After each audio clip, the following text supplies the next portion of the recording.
Bom dia, Tião Prado, bom dia para você que acompanha a TV Web Ponta, porém informa também a Cerro para FM 91.5. Vamos lá com o nosso boletim esportivo no oferecimento de Baicaeli Semijoias, Claudete Arif, telefone 99820-4205, 99820-4205. Você que quer presentear, você que quer comprar semijoias, né?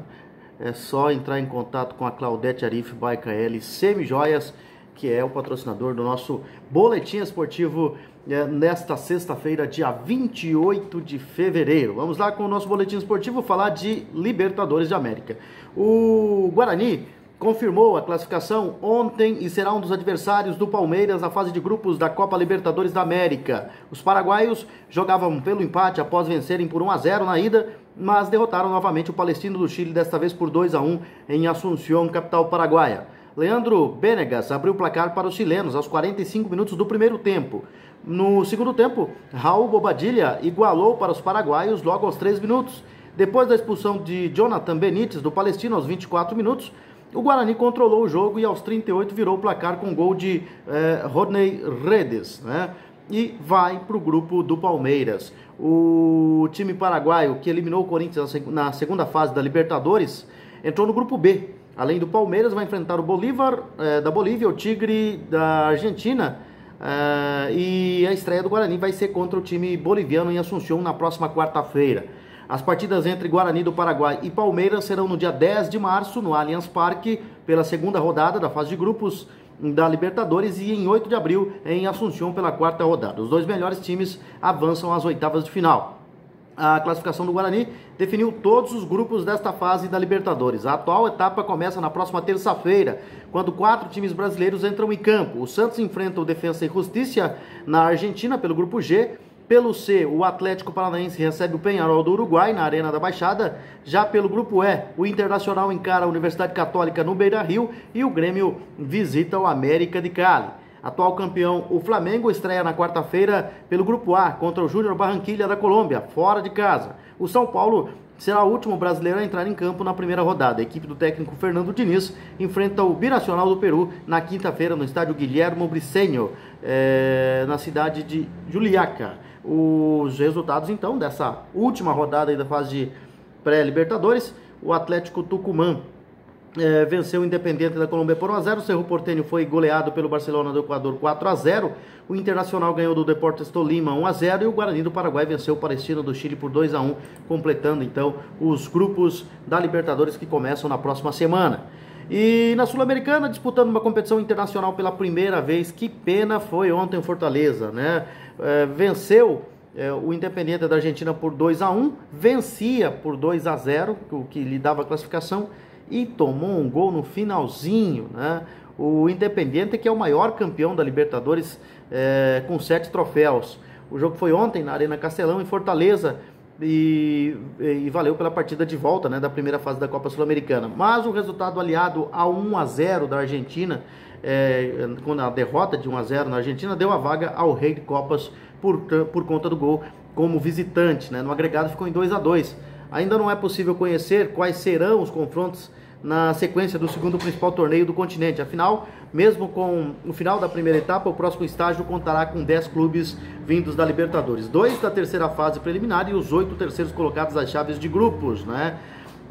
Anteriormente, o Fluminense caiu para a União La Calera do Chile, enquanto que o Atlético Mineiro parou no União Santa Fé da Argentina e o Goiás ficou no Sol de América do Paraguai. Apenas o Vasco da Gama passou pelo Oriente Petroleiro da Bolívia e o Bahia, que não teve dificuldades diante do Nacional do Paraguai, conseguiram avançar entre os brasileiros. O Fortaleza entrou em campo tentando pressionar, né, e fez 1-0 depois de pênalti, né? Depois do segundo tempo fez 2-0 e sofreu o gol já no apagar das luzes, né?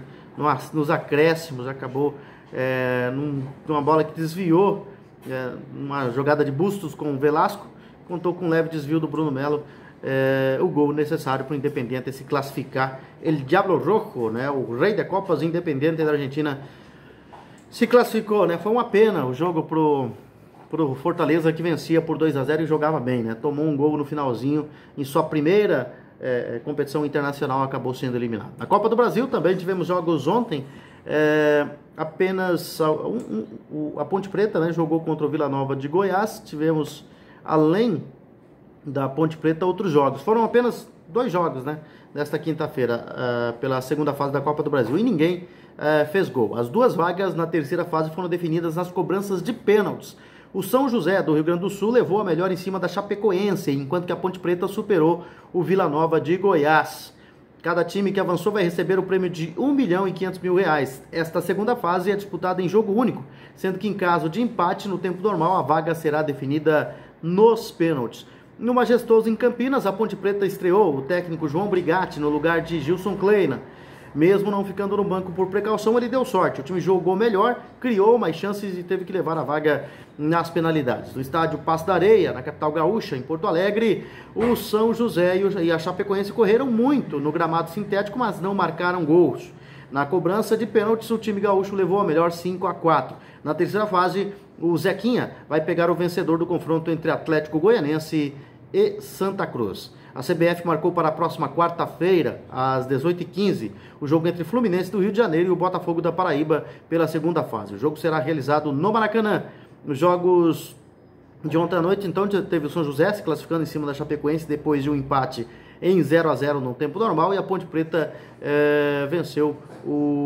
empatou, né, com o Vila Nova de Goiás em 0-0 e venceu nos pênaltis por 5-4 e se classificou, né, o time de Campinas.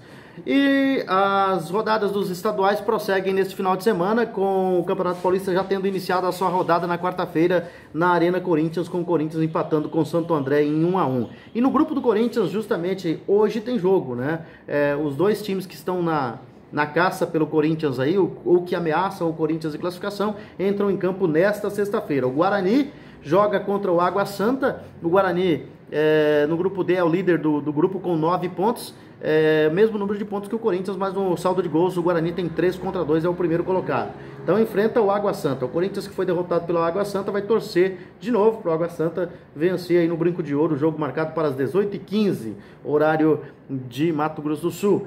E hoje, às 20h30, um pouco mais tarde, né, o Bragantino, lá na Bichedid, em Bragança Paulista, vai enfrentar o Ituano. É outro que o Corinthians fica torcendo também, porque se os 2 vencerem, se o Guarani empatar, já fica à frente do Corinthians com 10 pontos, já está à frente mesmo tendo o mesmo número de pontos. E se o Bragantino ganhar, tira o Corinthians da zona de classificação. O Campeonato Paulista continua, né, no sábado às 15 horas com o clássico entre Santos e Palmeiras no Pacaembu. O jogo vai ser no Pacaembu, em São Paulo.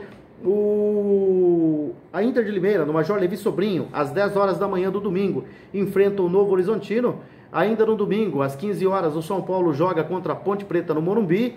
Na Fonte Luminosa, em Araraquara, a Ferroviária, que eliminou o Águia Negra pela Copa do Brasil no meio de semana, enfrenta o Botafogo de Ribeirão Preto. E na segunda-feira, o complemento da rodada no Municipal de Mirassol. O Mirassol joga contra o Oeste de... não é mais de Itápolis, né? Agora é de Barueri, o Oeste, que manda seus jogos lá na Arena Barueri. No Campeonato Carioca, a primeira rodada da Taça Rio começa hoje em Moça Bonita, com o Bangu enfrentando a Portuguesa às 15 horas. Amanhã tem Cabofriense e Flamengo no Maracanã às 17 horas. No domingo, no Engenhão, tem o Boa Vista jogando contra o Botafogo, enfrentando o Boa Vista, né, no Engenhão às 18 horas. Essa rodada aí pelo Grupo A. No Grupo B, hoje tem Volta Redonda e Macaé, no Raulino de Oliveira, no domingo, no sábado, né? Isso foi na sexta-feira. Esse jogo vai ser hoje às 18 horas. E no sábado, também lá no Raulino de Oliveira, o Resende vai enfrentar o Vasco da Gama. E no domingo, às 15 horas, no Maracanã, o Fluminense joga contra o Madureira. Pelo Campeonato Gaúcho, nós temos jogos também neste final de semana. No sábado tem Grêmio e Juventude jogando às 10 horas na Arena do Grêmio em Porto Alegre. O Caxias enfrenta no Centenário o Internacional. O Caxias foi o campeão do primeiro turno. E no domingo tem na Montanha dos Vinhedos o Esportivo enfrentando o São Luís. No Grupo B, no domingo, nós teremos no Bento Freitas em Pelotas, o Brasil enfrentando o Novo Hamburgo. O Aimoré joga no Cristo Rei às 16 horas contra o Pelotas. E o São José joga no estádio Francisco Noveleto contra o Ipiranga. No Campeonato Sul Mato Grossense tem Ponta Porã em campo. A Sociedade Esportiva Ponta Poranense joga neste final de semana, precisando vencer. O Maracaju abre a rodada, né, neste sábado às 15 horas no Estádio Loucão contra o Operário de Campo Grande. O Sena, no Andradão, vai enfrentar o líder do campeonato, Águia Negra. Jogo marcado para sábado também às 16 horas. No domingo, no Arthur Marinho, em Corumbá, a Corumbaense joga contra o Comercial. No estádio Aral Moreira, às 15 horas, a Sociedade Esportiva Ponta Poranense vai enfrentar a Sociedade Esportiva Recreativa Chapadão, de Chapadão do Sul, jogo em que o time de Ponta Porã precisa vencer. A CEP tem 7 pontos e a CEP com 4 precisa vencer para sair da zona do rebaixamento, né? E o Costa Rica joga contra o Aquidauanense, jogo marcado para as 16 horas lá no Municipal de Costa Rica, o estádio Laertão. As rodadas dos campeonatos estaduais. No oferecimento de Baicaeli Semijoias, Claudete Arif, telefone 99820-4205. Nós vamos encerrando o boletim de hoje aqui na TV Web Ponta Porã Informa, né? Também na Cerro Corá FM 91.5, prometendo voltar novamente na segunda-feira com mais informações esportivas para você que se liga aqui na nossa TV Web Ponta Porã Informa e Cerro Corá FM 91.5.